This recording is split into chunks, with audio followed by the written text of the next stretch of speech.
Bismillahirrahmanirrahim. Assalamualaikum warahmatullahi wabarakatuh dan salam sejahtera.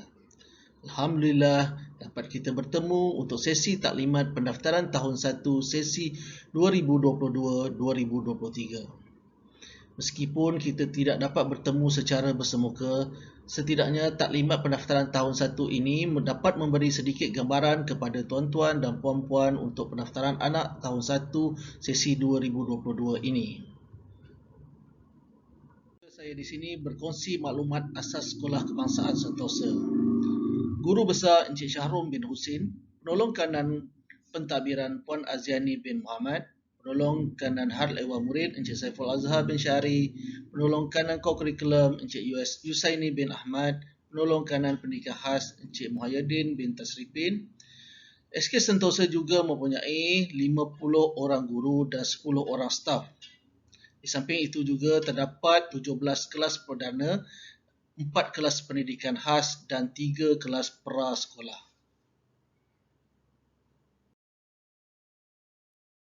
Untuk maklumat tuan-tuan dan puan-puan, tarikh mula sesi persekolahan murid tahun 1 adalah pada hari Isnin 21 Mac 2022.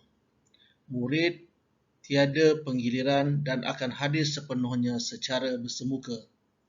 Bagi minggu pertama, murid akan balik pada pukul 12.30 pada hari Isnin hingga Khamis dan pada pukul 11.45 pada hari Jumaat. Diharap tuan-tuan dan puan-puan dapat ambil dan hantar anak-anak tuan-tuan dan puan-puan pada masa yang telah ditetapkan bagi mengelakkan kesesakan di pintu pagar masuk sekolah. Bagi tarikh jualan buku bagi murid tahun 1 sesi 2022, pihak sekolah dan pihak kedai buku telah menetapkan pada hari Isnin 7 Mac 2022 untuk jualan buku untuk murid tahun 1. Masanya adalah 8.30 pagi hingga 12.30 tengah hari. Pihak sekolah amat berharap agar tuan-tuan dan puan-puan dapat menepati masa yang telah ditetapkan agar memudahkan urusan tuan-tuan dan pihak sekolah. Bagi ibu bapa yang mempunyai anak tahun 1 dan tahun lain seperti tahun 4 atau tahun 5, boleh membeli pada hari tersebut. Maknanya pihak tuan-tuan dan puan-puan boleh membeli untuk anak tahun 1, tahun 4 dan tahun 5 pada hari Isnin itu juga. Tidak perlu datang pada hari-hari yang lain. Di sini juga saya ingin memaklumkan kepada pihak tuan-tuan dan puan-puan borang yang telah lengkap dan perlu dihantar segera kepada pihak sekolah.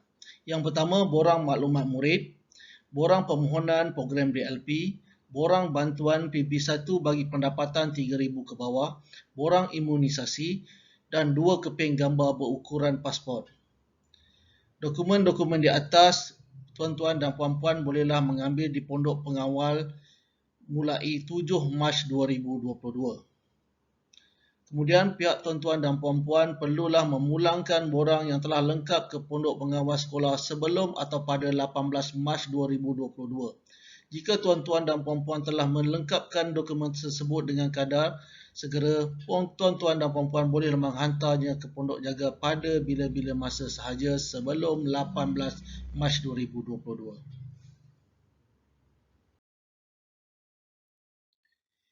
Bagi murid tahun 1 sesi 2022, murid-murid ini akan terlibat dengan program transisi tahun 1. Murid-murid akan diletakkan dalam kelas sementara semasa minggu transisi ini dilaksanakan. Selepas minggu transisi, murid akan dipecahkan kepada 2 kelas iaitu kelas DLP dan kelas bukan DLP. Kelas ini akan kekal sehingga murid ini tahun 6. Kelas DLP. Subjek sains dan matematik akan diajar sepenuhnya dalam bahasa Inggeris. Hanya murid yang memohon akan dipertimbangkan dan ditawarkan masuk ke kelas DLP ini. Ibu bapa amatlah digalakkan untuk memohon program DLP ini kerana keberkesanannya kepada murid untuk meningkatkan penguasaan murid dalam bahasa Inggeris. Murid perlu memakai uniform sekolah ketika hadir ke sekolah. Murid digalakkan memakai kasut berwarna hitam dan tiada halangan jika murid ingin memakai kasut berwarna putih. Memakai baju sukan sekolah jika murid ada waktu pendidikan jasmani. Berikut merupakan kedudukan lencana dan tanda nama. Lencana perlu ada di atas tanda nama. Ibu bapa boleh rujuk gambar yang disediakan.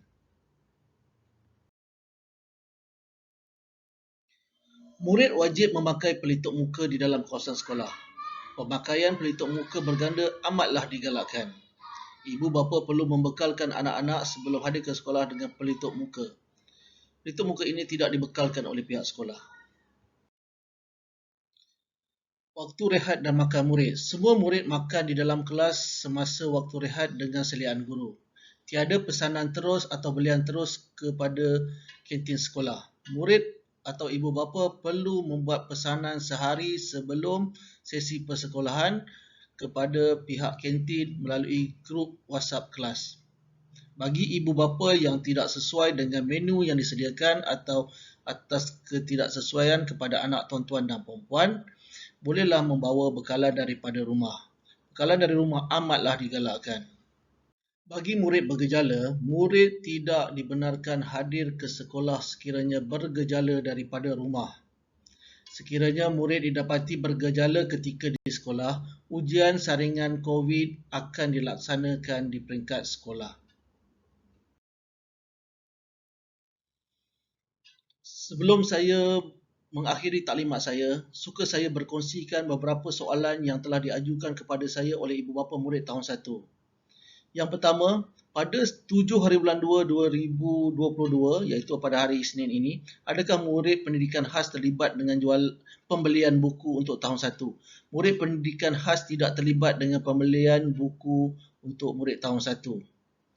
Soalan kedua, bolehkah saya datang pada tarikh lain kerana saya tidak dapat datang pada 7 hari bulan? Jawapannya boleh. Tuan-tuan dan puan-puan boleh datang pada 8 atau 9 hari bulan. Jika tuan-tuan dan puan-puan terdapat kekangan untuk datang pada 7 hari bulan, tuan-tuan boleh datang pada 8 atau 9 hari bulan. Soalan ketiga, bolehkah saya beli buku pada hari pertama persekolahan? Jawapannya tidak boleh. Kerana pada hari pertama persekolahan, kedai buku tidak akan dibuka, tiada jualan buku pada hari pertama persekolahan. Soalan keempat, bolehkah saya masuk ke kawasan sekolah pada hari pertama persekolahan? Jadi, jawapannya tidak boleh.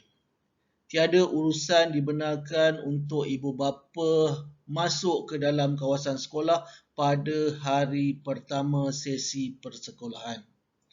Saya harap dapat kerjasama daripada ibu bapa supaya apabila telah menghantar anak, tolong beredar segera daripada pintu pagar sekolah agar dapat urusan keluar masuk murid dapat dilaksanakan dengan lancar. Soalan keenam, berapa yuran yang dikenakan ke atas murid tahun 1? Tiada yuran persekolahan dikenakan ke atas murid. Jika ada pun seperti sebelum ini hanya sumbangan persatuan ibu bapa dan guru.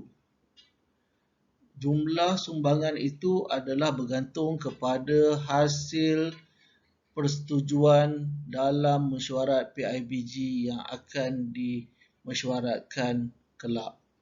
Mungkin bukan dalam masa terdekat.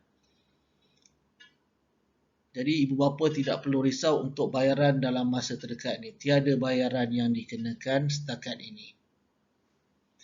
Sebelum saya mengakhiri ucapan saya dan taklimat saya kali ini, saya memohon maaf di atas kekhilafan dan kekurangan daripada saya dan pihak sekolah. Dan saya juga mengucapkan selamat datang kepada semua murid-murid tahun 1 SK Sentosa tahun 2022. Segala apa kemusykilan daripada tuan-tuan boleh menghubungi saya melalui WhatsApp grup tahun 1 ataupun terus telefon kepada saya. Dengan ucapan Bismillahirrahmanirrahim, saya menamatkan taklimat saya pada hari ini. Assalamualaikum warahmatullahi wabarakatuh.